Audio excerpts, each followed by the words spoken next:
ମୁଁ ଆଜି ଆପଣମାନଙ୍କ ସହିତ ଅଲଣା ଆଶାରେ ପ୍ରସ୍ତୁତ ହେଉଥିବା ଅଲଣା ଯାଉ ବା ମକର ଯାଉ ମଧ୍ୟ ଯାହାକୁ କହନ୍ତି ଆପଣମାନଙ୍କ ସହିତ ସେୟାର କରିବି। ଯଦି ଫାଷ୍ଟ ଟାଇମ୍ ଆପଣ ବନେଇବାକୁ ଚାହୁଁଥାନ୍ତି କିଛି ଛୋଟ ଛୋଟ ଟିପ୍ସ ମୁଁ ଆପଣମାନଙ୍କ ସହିତ ସେୟାର କରିବି ଯେଉଁଥିରେ କି ଆପଣ ପରଫେକ୍ଟ ଅଲଣା ଯାଉ ପ୍ରସ୍ତୁତ କରିପାରିବେ। এই ଓଷାଟା ହେଉଛି ସୂର୍ଯ୍ୟଙ୍କର। ପ୍ରଥମେ ଏଠି ମୁଁ ଦେଖନ୍ତୁ ନେଇଛି ଗୋଟେ ଗିନା ଚାଉଳର ଗୁଣ୍ଡ ମାନେ ଅରୁଆ ଚାଉଳର ଗୁଣ୍ଡ ଏଠି ମୁଁ ନେଇଛି। ଆପଣ ଚାହିଁଲେ ଚାଉଳକୁ ବତୁରେଇକି ବାଟିକି ମଧ୍ୟ କରିପାରିବେ। ଆକୁ ଆମେ ସାଇଡ଼ରେ ରଖିଦେବା। ଆଉ ଏବେ ଦେଖନ୍ତୁ ଏଠି ମୁଁ କିଛି ନଡ଼ିଆକୁ ପାତି କରି ନେଉଛି ମାନେ ପୁରା ଛୋଟ ଛୋଟ କରିକି କାଟି ନେବା। ତା ସହିତ ଏଠି 2 ରୁ 3 ଇଞ୍ଚ ଅଦା ଆଉ ତାକୁ ମଧ୍ୟ ମୁଁ ପୁରା ଚପ୍ କରି ନେଉଛି ମାନେ ଛୋଟ ଛୋଟ ପିସ୍ରେ କାଟି ନେଉଛି। କାଟି ସାରିଲା ପରେ ଆକୁ ଆମେ ସାଇଡ଼ରେ ରଖିଦେବା। ଆଉ ଏଠି ମୁଁ ଗୋଟେ ଷ୍ଟିଲ୍ର ଡିସ୍ ନେଇଛି। ଆକ୍ଚୁଆଲି ଇଏ ମାଟି ହାଣ୍ଡିରେ ପ୍ରସ୍ତୁତ ହୋଇଥାଏ କିନ୍ତୁ ଯେହେତୁ ଆମେ ଗ୍ୟାସ୍ରେ କରୁଛେ ମାଟି ହାଣ୍ଡି ମୋ ପାଖରେ ଆଭେଲେବୁଲ୍ ନାହିଁ ତେଣୁକରି ମୁଁ ଆକୁ ଷ୍ଟିଲ୍ ଡିସ୍ରେ ହିଁ କରୁଛି। ଆପଣଙ୍କ ପାଖରେ ଯାହା ବି ଆଭେଲେବୁଲ୍ ଥିବ ଆପଣ ସେଥିରେ ବନେଇ ପାରିବେ। ଏବେ ଏଥିରେ ନେବା ପାଣି। ଯେଉଁ ଗିନାରେ ମାପିକି ମୁଁ ଚାଉଳର ଗୁଣ୍ଡ ନେଇଛି ସେଇ ଗିନାରେ ମାପିକି ମୁଁ ଏଠି 8 ଗିନା ପାଣି ଦେଉଛି। ମାନେ ଯଦି କମ୍ ପାଣି ହେଲା ତାହେଲେ ଚାଉଳର ଚୁନାଟା ଭଲସେ ସିଝିବନି। ଆଉ ଯଦି ଅଧିକ ମାନେ କ୍ୱାଣ୍ଟିଟିର ପାଣି ହେଇଗଲା ତାହେଲେ ପ୍ରସ୍ତୁତ ହେବା ପାଇଁ ଯାଉଟା ବହୁତ ସମୟ ନେବ। ଧନୁ ସଂକ୍ରାନ୍ତିରୁ ଧରିକି ମକର ସଂକ୍ରାନ୍ତି ପର୍ଯ୍ୟନ୍ତ ଏ ଓଷା ପାଳନ କରିଥାନ୍ତି। ମକର ସଂକ୍ରାନ୍ତିରେ ତାର ଶେଷ ହୋଇଥାଏ ଯେଉଁଦିନ କି ମାନେ ଅଲଣା ଯାଉ ମାନେ ଲୁଣ ପଡ଼ିବନି ସେ ଯାଉରେ ପ୍ରସ୍ତୁତ କରିକି ମାନେ ଭୋଗ ଲଗାଯାଇଥାଏ ସୂର୍ଯ୍ୟଙ୍କୁ।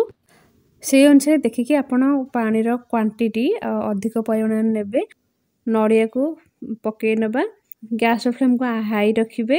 4 ରୁ 5ଟି ତେଜପତ୍ର ଯେଉଁଥିରେ କି ତାର ବାସ୍ନାଟା ବହୁତ ବଢ଼ିଆ ଆସିବ। ଏବେ ଦେଖନ୍ତୁ ମୁଁ ନେଇଛି ଏଠି ଗୁଡ଼। ଆଉ ଯେଉଁ ଗିନାରେ ମୁଁ ମାପିକି ଚାଉଳର ଗୁଣ୍ଡ ନେଇଛି ସେଇ ଗିନାରେ ମାପିକି ମୁଁ ଏଠି ଗୋଟେ ଗିନା ଗୁଡ଼ ନେଇଛି। ଗୁଡ଼କୁ ଆମେ ପକାଇ ନେବା। ପକାଇକି ଗ୍ୟାସ୍ର ଫ୍ଲେମ୍କୁ ହାଇ ରଖିବେ। ମାନେ ପାଣିକି ମିନିମମ୍ 10 ରୁ 15 ମିନିଟ୍ ଭଲସେ ଫୁଟେଇବେ। ପାଣିଟା ଆପଣଙ୍କର ଯେତେ ବଢ଼ିଆ ସେ ସିଝିବ ଆପଣଙ୍କର ଯାଉଟା ସେତେ ବଢ଼ିଆ ଭାବରେ ପ୍ରସ୍ତୁତ ହେବ। ଆଉ ପାଣିଟା ଯଦି ନ ଫୁଟିବ ଭଲସେ ନ ସିଝିବ ତାହେଲେ ଆପଣଙ୍କ ସେ ଯେଉଁ ଚୁନାଟା ଆପଣ ପକାଇକି ଗୋଳେଇବେ ସେ ଚୁନାଟା କଞ୍ଚାଳିଆ ରହିଯିବ। ଆକୁ ମୁଁ 10 ମିନିଟ୍ ଛାଡ଼ି ଦେଇଛି। 10 ମିନିଟ୍ ପରେ ଦେଖନ୍ତୁ ପାଣିର ଭାଗଟା ମାନେ କେତେ କମିଯାଇଛି। ଚାରଣା ଖଣ୍ଡେ ପାଣି ଏଥିରୁ କମିଯାଇଛି। ଏବେ କ'ଣ କରିବା ନା ଏଥିରେ ଆମେ ଯେଉଁ ଚାଉଳର ଗୁଣ୍ଡ ପକାଇବା। ଯେତେବେଳେ ଚାଉଳର ଗୁଣ୍ଡ ପକାଉଛନ୍ତି ଛିଞ୍ଚି ଛିଞ୍ଚିକା ଚାଉଳର ଗୁଣ୍ଡଟା ପକାଇବେ, ଏକାବେଳକେ ପକାଇବେନି ତାହେଲେ ଲମ୍ପସ୍ ହେଇଯିବ ଆଉ ଚାଉଳର ଚୁନାଟା ଜମା ବି ସିଝିବନି। ଅଳ୍ପ ଅଳ୍ପ ପକାଇକି ତାକୁ ଆମେ ଗୋଳେଇବା ଯେମିତି ଲମ୍ପସ୍ ନ ରହିବ।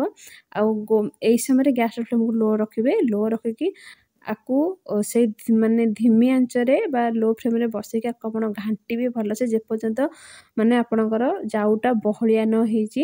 ଦେଖନ୍ତୁ ମାନେ ଚଟୁରୁ ଯାଉଟା ମାନେ ବୋହିବା ପାଇଁ ଟିକେ ଟାଇମ୍ ନେଉଛି। ଜାଣିବେ ଯେ ଆପଣଙ୍କର ଯାଉଟା ମାନେ ହେଇଗଲାଣି ଅଲରେଡ଼ି। ଏବେ କ'ଣ କରିବା ନା ଏଥିରେ ଆମେ ଲାଷ୍ଟକୁ ଜୁଆଣି କିଛି ଛେଚିକି ଦେଇଦେବା। ଏଠି ମୁଁ ହାଫ୍ ଚାମଚ ଜୁଆଣି ନେଇଛି ତାକୁ ଗୁଣ୍ଡ କରିକି ପକାଇକି ଆକୁ ଗୋଳେଇ ଦେବା। ଦେଖିବା ଆର ଟେଷ୍ଟ ବହୁତ ବଢ଼ିଆ ଆସିବ।